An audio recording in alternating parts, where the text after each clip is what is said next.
Hey, what's going on, everybody? Welcome. This is Whistlekick Martial Arts Radio, episode 595. And today we've got something special for you. This is actually part two of a longer conversation, a longer episode that I did with Jason Brick of Safest Family on the Block and Kris Wilder of Martial Arts in Life. And we did a whole episode on choosing a martial arts school. And as you might imagine, three podcasters getting together, we have some great conversation, bringing a lot of interesting concepts, piggyback on each other, a little bit of disagreement on some things. It was an awesome time, had a lot of fun. You can find part one of this on Jason's channel. Best place to go for that is YouTube, Safest Family on the Block on YouTube. You'll find it. And of course, if you're here, there's a good chance that you know what we do. So I'm going to skip the usual intro and outro stuff and just encourage you to check out what both of these gentlemen are doing. They're doing some awesome stuff. Jason's been on our show. Kris is coming on our show. Had a lot of fun collaborating. So here we go with part two of the conversation on choosing a martial arts school. Jeremy, I put words in your mouth. Did I do okay? You did, but you did a really good job. I'm gonna say some things in a slightly different way and connect some other dots, points of information that we had earlier. If you roll back, we've talked about styles being all but irrelevant, and we're kind of in the midst of that conversation now. And why is that? It's because the other things are what makes it important, especially for children. It's those fences and ditches, boundaries, parameters, whatever you want to call them. MMA, the majority of people who seem to get into MMA and want to launch an MMA school, it's the dissolution of those boundaries. Well, I trained in this thing and also this thing and this thing and this thing, and I inherently don't like the fact that those are separate. I want to mash them together. I want to create this very fluid, open system. That's fine. But you have to have some life experience, some context to understand where the inherent boundaries as a human being lie. And by definition, as a child, they don't have that. We're raising them. What is the goal of a parent? It's to raise an adult, not to raise a child. You don't want them to remain a child for their entire lives. So we have to give them that structure somewhere. Now, are there MMA programs out there that provide those boundaries, those structures and systems to foster that development? Without a doubt. In my experience, many, I don't know if I want to say most, my gut tells me most, but I'm not willing to go to the mat on it, is that many of those programs are either adjacent to or operated by traditional martial arts programs. I think of the people that I know who have competed in MMA, and many of them have backgrounds in traditional martial arts, just like you or I do. And when I go and to support them, and I've been to amateur fights, I can tell who trains at an MMA school quite often and who trains at a karate or taekwondo, or at least started in those sorts of environments. You can see it. Now, we've been training a while. We might have an easier time picking it out. And there are always exceptions. I'm not saying these are hard and fast rules. But if I had to randomly roll the dice between a karate school, or let's just lump traditional martial arts together and put my kid in a random TMA school versus a random MMA school, I'm going TMA 100 times out of 100. Yeah, and it boils down a lot to those cultural aspects we're talking about, because it's not the style that matters. It's that the culture of those schools is different. It's more competition oriented. It's a little more thuggish. They celebrate the violence a little more, and it's not necessarily a bad place, but it's not as good. And to the point Kris was making, there's certain, when our children change from children to young adults, late teens, young adults, there's sometimes that person can really benefit from an MMA program for a while. Sometimes they need it. I mean, we're all of a certain age where we have at least one friend, if they hadn't joined the army, they'd be in jail. For sure. I think that some people my kids' age, my oldest son's turning 21 soon, he's got a couple of friends who are in MMA, and if they didn't have that very specific outlet, I think they would be in jail. Yeah. But especially when we're talking about our kids, it's, the risks like Kris is talking about, the culture like you're talking about, Jeremy, it's less appropriate.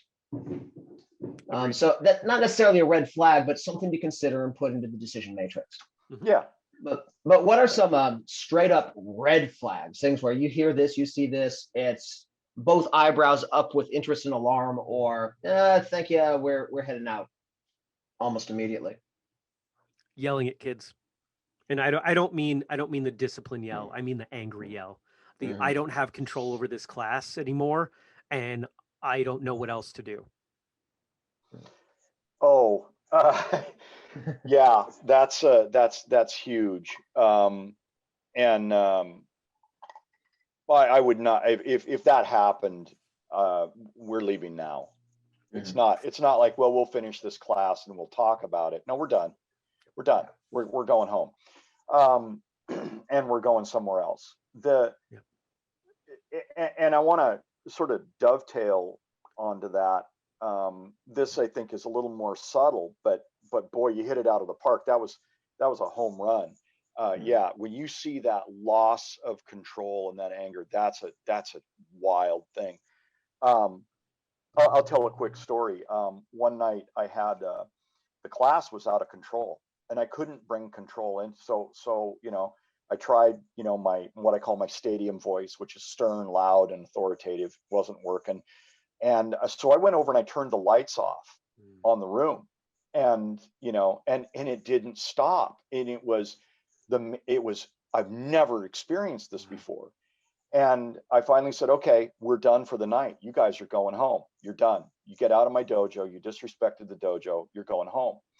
And I made them stand outside in front of the window while the parents started picking them up. And I'm thinking to myself, I'm done.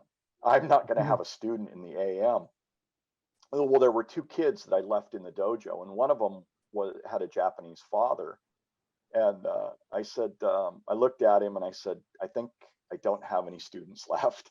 And he said, I don't think they understand the idea of dojo. And it's like, oh, okay, great. Well, the next class, everybody was there, and I had multiple parents come in and say, this is precisely why I'm bringing my child here. It was like, okay, well, now that could have gone really fast, Jeremy, to what you were talking about, is losing that, complete yelling and so forth. So yeah, red flag, we're done, we're going home.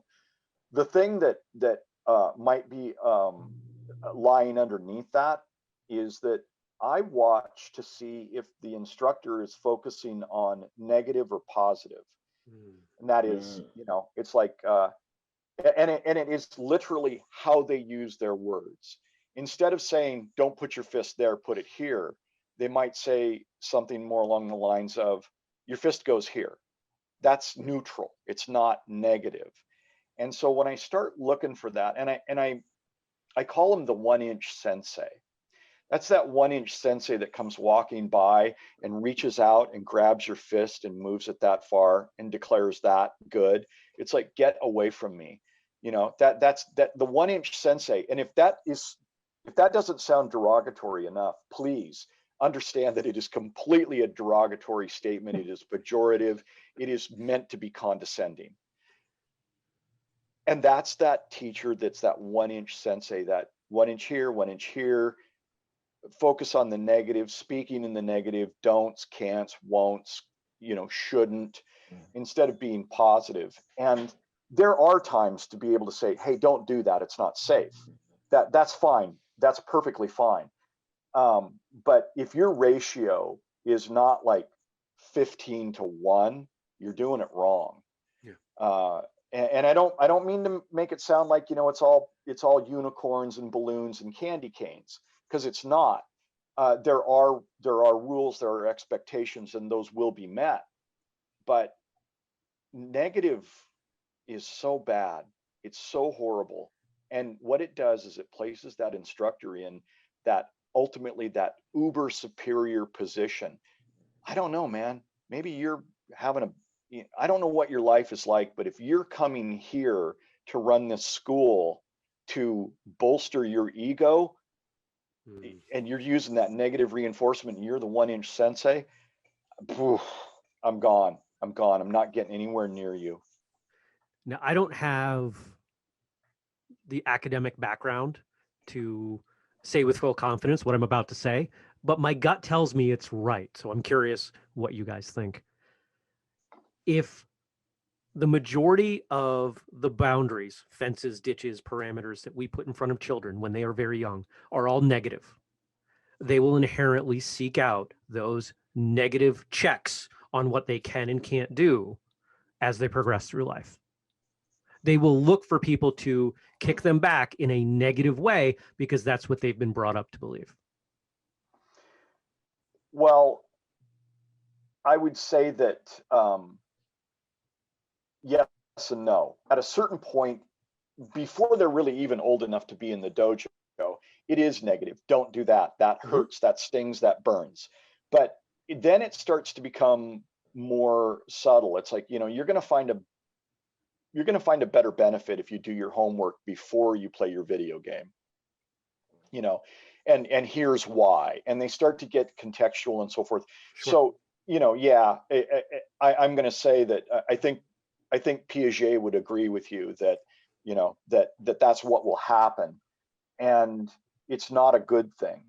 And I would argue that each one of us could probably look back in our lives and without malice, look at a negative gift that was given to us by our parents that was well intended, but has kind of been a little bit of a sticky wicket for us as adults. Yes. And we've had to kind of go, not so much anymore. Not so much anymore. I understand what you were saying. I get it. And you were coming with good intent, but that doesn't serve me anymore. Well, it would be nice to not shackle children with that. And I'm not talking about participation trophies, and I know you're not either. But we sign our kids up for karate to find out who they can become. Tell them who they can't become. That's such a better way of expressing it. Yeah, done. Next question. That actually brings to mind that the absence of this is not a deal breaker, but it's one of those. It's definitely okay. This guy knows what they're doing, or this girl knows what she's doing. The Jedi mind trick, where if the kid here is fooling around, being not fully disciplined, you don't jump on him, but you compliment the kid right next to him who's doing it right. Mm-hmm. And it's amazing how much quicker the one who's horsing around a bit gets in place as compared to if you had jumped on him. Oh, sure. And just that little, just those little Jedi mind tricks that a teacher who's on the deck to serve the kids as opposed to stroke their own ego will employ, as opposed to that very disciplinarian drill sergeant vibe that's about their ego or even about being annoyed that they got saddled with the kids class. Yep. Kids want attention, and they're generally going to choose positive attention over negative attention. Give them an opportunity to earn positive attention, and they'll take it. Yeah, give them an opportunity to earn positive attention. That overarching statement right there addresses all of the tools in the teaching toolbox. It addresses every one of them. It sharpens every one of them. You're no longer swinging a dull hammer. You've got the right tool for the right thing. That's a great overarching statement. That just covers it all right there. Done. Okay, I guess we're going for coffee now. Sounds good. So another place that I think we find some red flags is some business practices. There was in the 90s, especially moving into 2000s, there was a kind of shift in how the consultants advise martial arts schools to run their businesses. And that led to some predatory might be a strong term for the practices, but I'm going to go ahead and use it. And for example, getting a 6-year-old into a year-long contract. Again, not a deal breaker, but definitely a tick in the negative column. Another example that I found is there are schools that will try to sell you a heavy duty gi for your 8-year-old, even though the light duty gi that is super cheap will last for as long as it will fit that child. Yeah, right? They're outgrowing it more than wearing it out. Exactly. Oh, yeah. What are some other little things like that to pay attention to, especially as they're starting to roll into their sales pitch, that will tell you that maybe their heart's not in the right place? Well, I want to poke at what you said about the contract, because we run the risk of not bringing some clarity to that. There's nothing wrong with contracts. Where I think, and I think we're going to agree it's wrong, is when on day one, that 6-year-old is expected to commit for a year. That's a Yeah. problem. If it's an 8-year-old and they've been coming every class for 3 years and they love it, and the parents are going to save 10, 20, $50 a month by committing for a year, that's an awesome opportunity. No, I agree. I agree. It's again, it's It's the that positive early versus the pressure. negative. Yeah. Yeah. Yeah. Yeah, it's that early pressure to sign on heavy. That's I think a red flag. Yeah, that I'll say this. I sat down and decided how I was going to have my tone for my school. I opened up my first school in 1982, I think.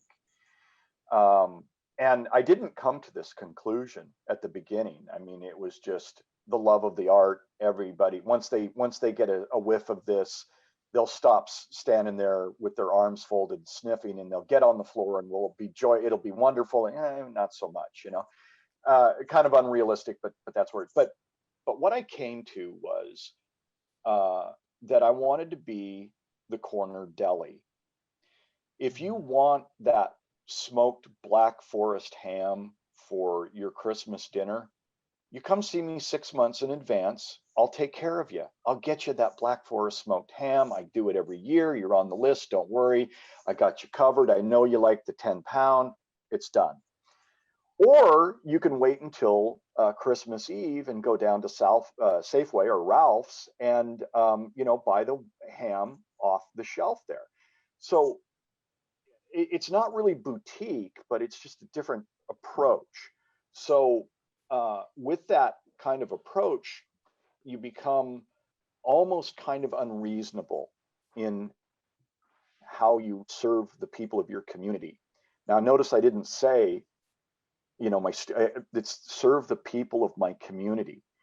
I want that vibe.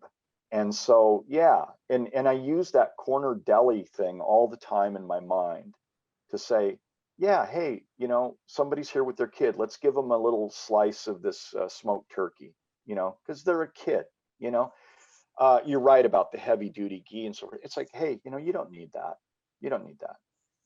Do we do tournaments? Well, we actually don't really do. We have a couple tournaments that we go to that are small kata tournaments. We like to support those, but we don't do that because you're going to pay $280 for the pads and $75 for the day, and you're going to sit in a gymnasium for most of the day and watch your kid flame out in the first round. And that's I think that what you have to be is you have to be relentlessly, unreasonably helpful. And, sometimes people are like, oh, wow, my kid's really excited. They want to do this. It's like, well, here, take the ghee.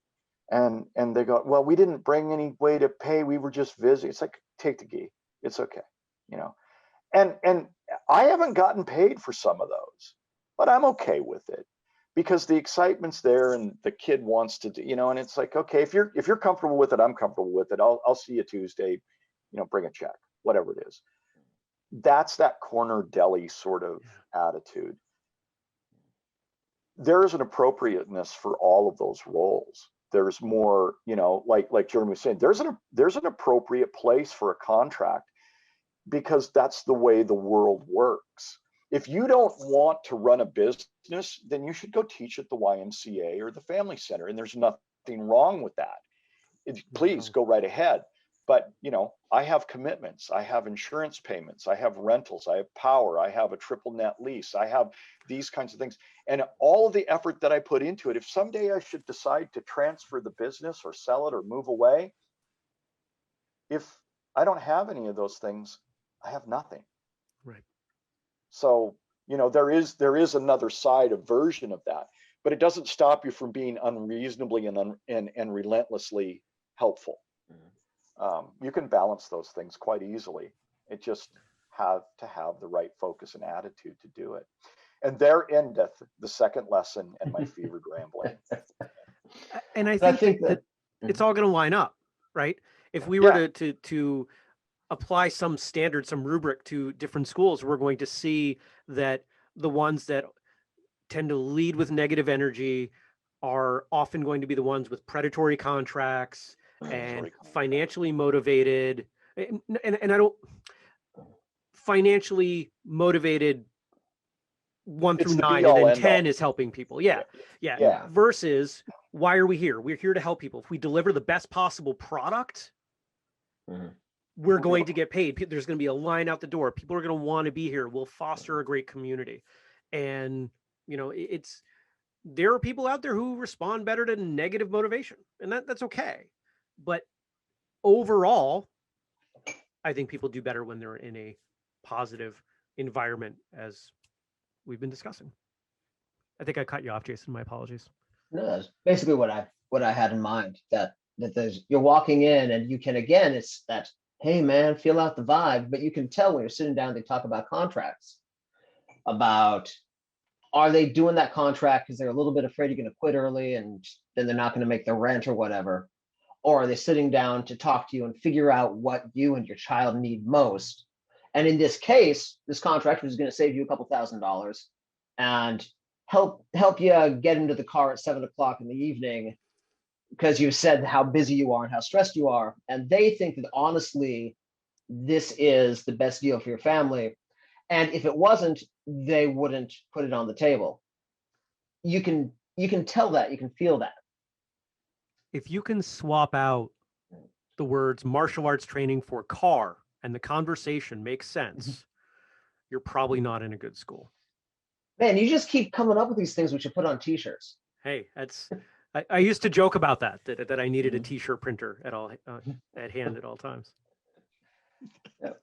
So speaking of used car salespeople, here's another one that I consider a big red flag, and that's promise of a black belt timeline, pressure for a black belt timeline. All of those things just really prick up my spidey sense. Yellow flags for me. Okay. Those aren't red. Mm-hmm. Okay. And that's because in order for me to get really bent out of shape about those, I have to feel that there's a standard for what a black belt means, and there isn't anymore. There used to be. There used to be, but just culturally now, a black belt doesn't always mean the same thing in different places. I could imagine that there are schools out there, probably fewer of them, but I could imagine that there are schools out there where, you know, actually I do know some, where you earn a black belt really easily, but you learn good stuff. You know, all the other things line up. And that's why it's a yellow flag for me, because if the other stuff is done right and you've got, you know, a 5th degree black belt at 12, I think it's weird. But if that program has made that kid a better kid, I'll take it. So you're not here to kink shame them. Gotcha. No. It's weird, but it's okay. Yep, exactly. How about you, Kris? What do you think? Well, you know, I put it this way, because I think that Jeremy really hit on something that's great. It's if you are a student or a parent of a student and you're focused on just the black belt, I don't hold you in any kind of odd light, because that's the system that we have. You go to kindergarten, you go to 1st grade, you go to 3rd, you're done at 12. And when you finish high school, you don't go back. You've graduated. You don't go back. So, you know, we all know the stories of, I mean, I've had them. I've had black belts that I never saw after the test. They were there for 6 or 7 years. The day that black belt test occurred was the last day. And I remember standing, we had this examination and, you know, the parents had brought in a cake. It was really nice. And I mean, good people and everything. And one of the guys that I've been training with since the early 80s, he just leaned over and he goes, "We're not going to see him after this." And it's like, nope, you know, nope. Did he get what he needed? Yeah, he got what he needed. got what he needed. And you know, so when people are saying, gosh, you know, I want to get that black belt and I want to do, well, why wouldn't they? This is the environment we have. Mhm. Of course they'd say this. So I don't I don't hold that in any kind of bad light. If it metastasizes, then that's a different thing. But I have a tendency to sort of think about experience more than I really do timelines. And anybody that knows me and knows that I have Gantt charts on the walls of my office would say you're a liar. but I have ability to balance. I have ability to balance. And I don't take it poorly if some parent says, hey, you know, it's been a while since, you know, little Devin got a chance to test, you know, and it's like, yeah, you're right. I'll take a look at that. I'll take a look at that. We'll talk on Tuesday. I'll take a look and see where they are. And then we'll figure out what we need to do. That's a reasonable assessment, other than to say, absolutely, you're right. Let's do that test tomorrow. You know? Yeah. But we have a different environment. I mean, just to get a little weird about history here for a moment. For most of human existence, time as we know it didn't exist. It was the seasons. Time was held in the village. You looked at the sky. You could walk from one village to the other and you could be in a different time zone because the village had a different pace about it. And for whatever reason. And so, but here we structured and we've added it and we've put it together and everything. And so that is the environment. We have certifications and level 5s and engineer 2s and this and that and the other thing. And I got a plaque on my wall and I got the, you know, of course, if you rail against that, you might as well go out and try and beat up the ocean, because you can't. So join with it, flow with it, you know, and try and make it work. Balance it. Yeah, I'm with you. And again, it seems to be coming back to that. Some instructors will be using that in a bad way and some will be using it in a good way. And that we need to open up, get a little hippie and feel their vibe.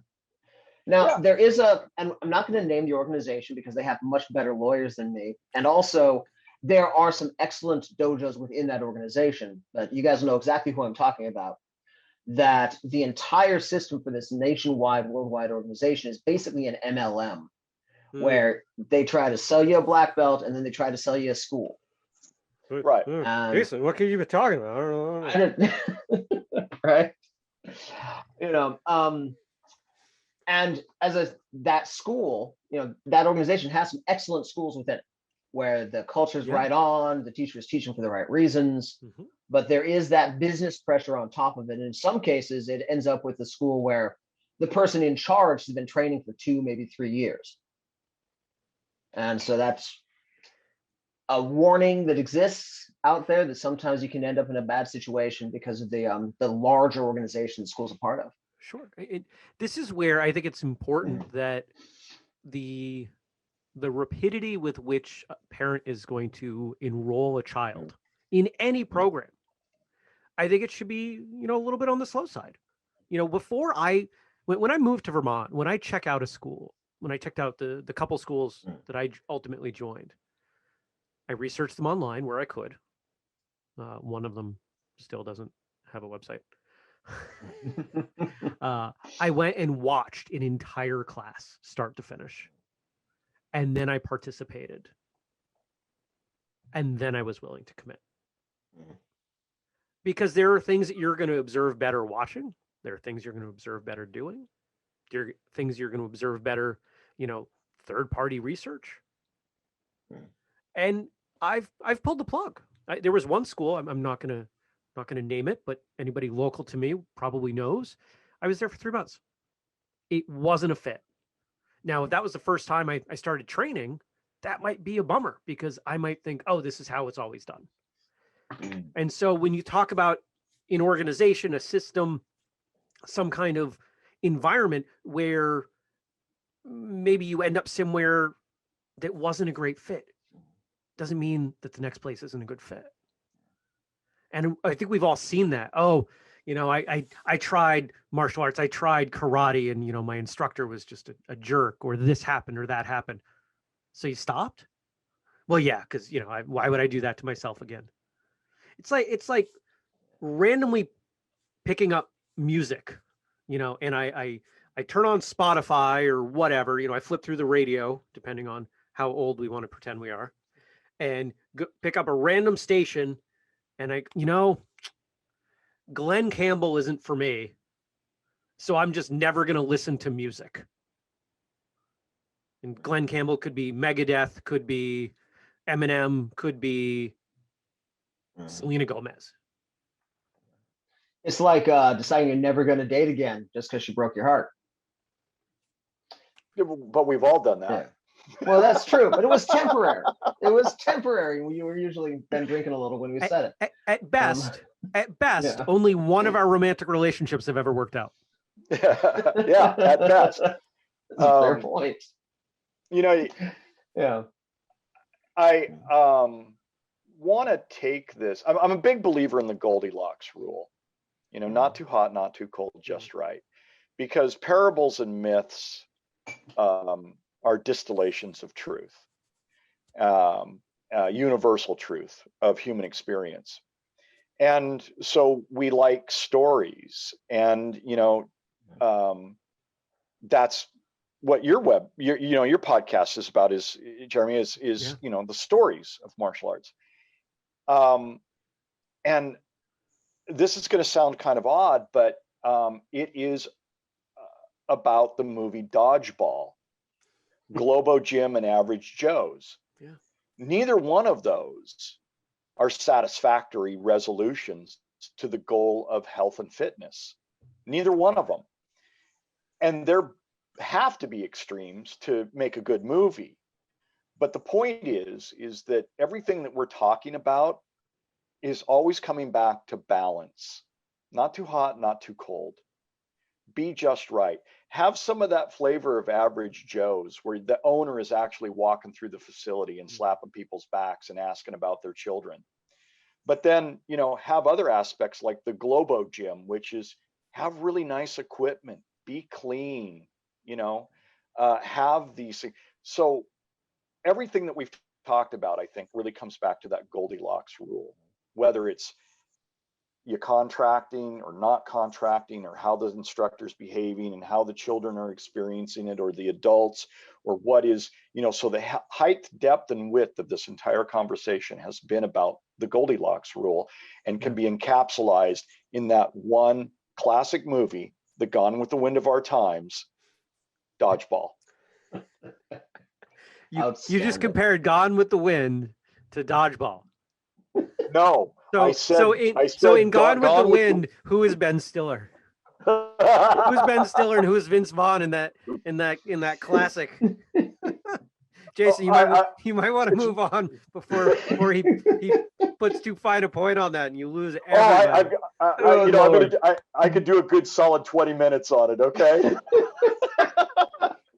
Maybe we should do an addendum, because I would listen to that. Oh yeah.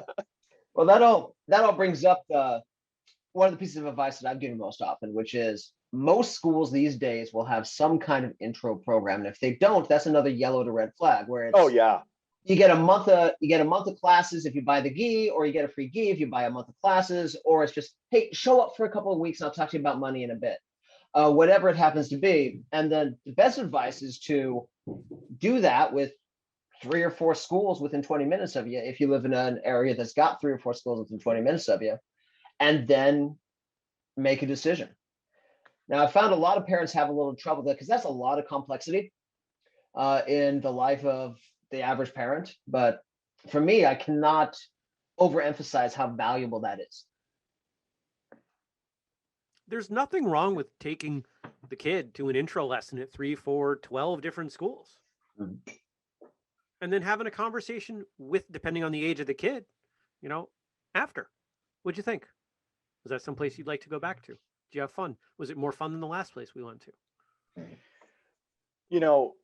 One of the things that I think is a great way for parents to do this is it rarely does it just spring out of a child's mind, I want to take karate.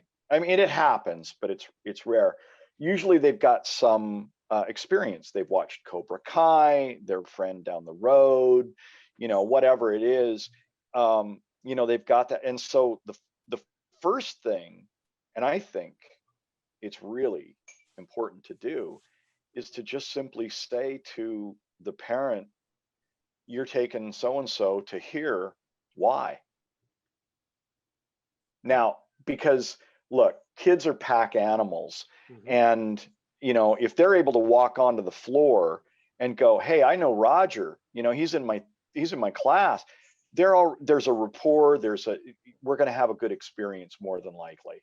Yeah. So, the web is a nice place to start, and people say start there, but I guess I'm going to go kind of old school and, manually turn the channel on the television, click, click, click, and say, talk to somebody whose child is already doing it.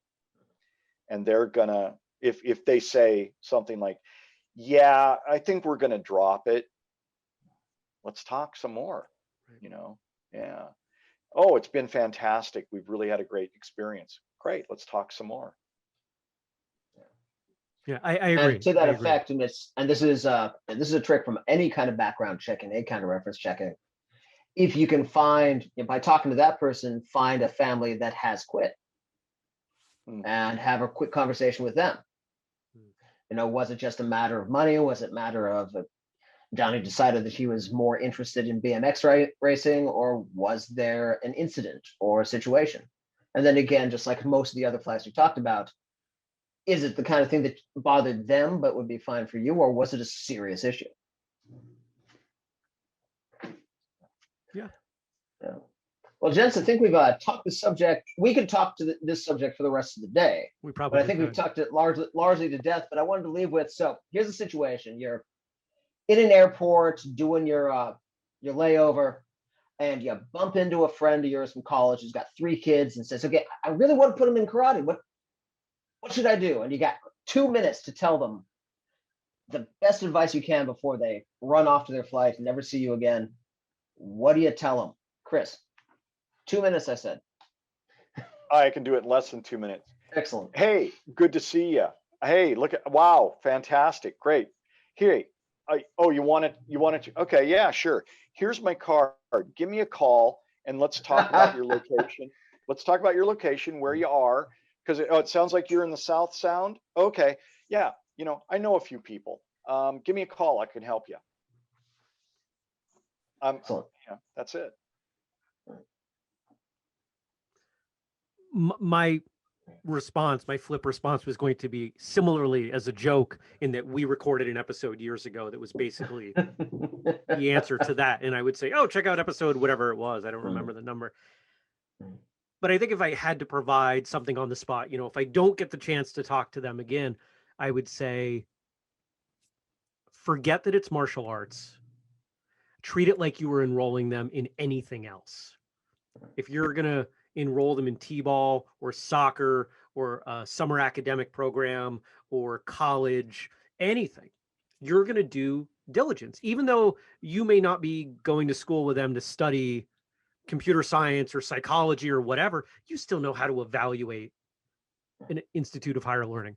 You still know, oh, well, that kid's dad is running the soccer program and he's a jerk, and I don't like the way that the kid conducts themselves, when I've seen him out, at the grocery store. Probably not going to put them in that program. I think all too often, because martial arts is something that is unknown for a lot of the parents, they think that it's a different decision-making process, and it's really not. That's good. All right, gents. Well, thank you all for coming on today. And thanks for having me. Thank you, everybody, for watching. And we'll see everybody next time. Be safe and have fun. Thanks, Jason. See you, Jeremy. Bye. Bye. All righty. That went well. I agree. That was fun. Excellent. Yeah. Good times. So I got to hear this Gone with the Wind breakdown, though, before we go.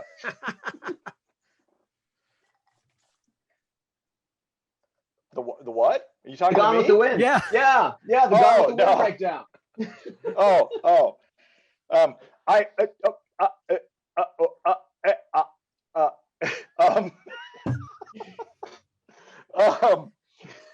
it looks like we're having some technical problems. I'm gonna have to. Yeah, there are technical problems right now. Talk's a good story. Yeah. Well, the point is it's not about who played whom or how they played the roles or so forth. It is about its place in the social zeitgeist. You see, so that's how that works, and that's all. Ooh, and it's even got like a cringeworthy factor to it a few years down the line, where the inherent racism of Gone with the Wind is a classic, but we're all like, and then Dodgeball's got Armstrong as somebody to look up to, which makes us all. Yeah. So you've even got that. Yeah. There's a lot in there. Yeah. The thing Jeremy said something that's really, really cool. And it is, is to essentially wipe away all of the, martial arts, hoo-ha, mysticism, deepness, specialness, yada, yada, yada, and treat it like you do anything else. Am I going to sign up for this True Value gift card? Am I going to sign up for this community college course? It's all a value proposition. And, the martial arts people, they're look, we're involved in this because we see the value of it, but I can't tell you about the value of it. You have to feel it yourself, and that's just what it is. Some aspects of it are ineffable and you can't communicate it. So, yeah, but I really like that point of, just stripping away the, for lack of a better phrase, the mysticism, the ethereal mist. Yeah. Martial arts. It was hard. It was hard to wrap up that part of it. What you're defining as mysticism and etherealness. I think most people, if they've not trained, they think that martial arts is in its entirety is something that is so different than what it really is. And they let go of a level of skepticism we have for almost everything else in some ways. Yeah, good point.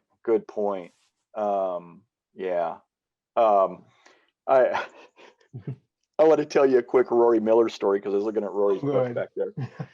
Rory and I were doing a seminar, and there was this Aikido guy, and he was doing this thing, and I looked across the mat and I looked at Rory, and I could tell Rory was calling bullshit on this. He was not, it's like, okay.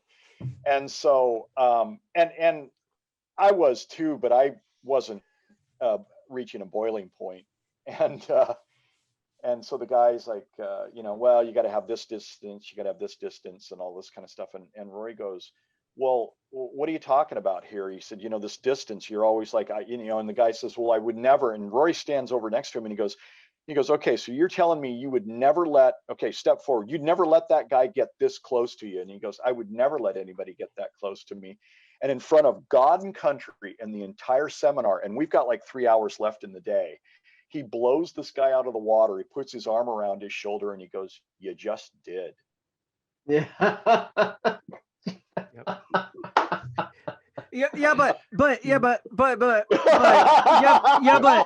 right?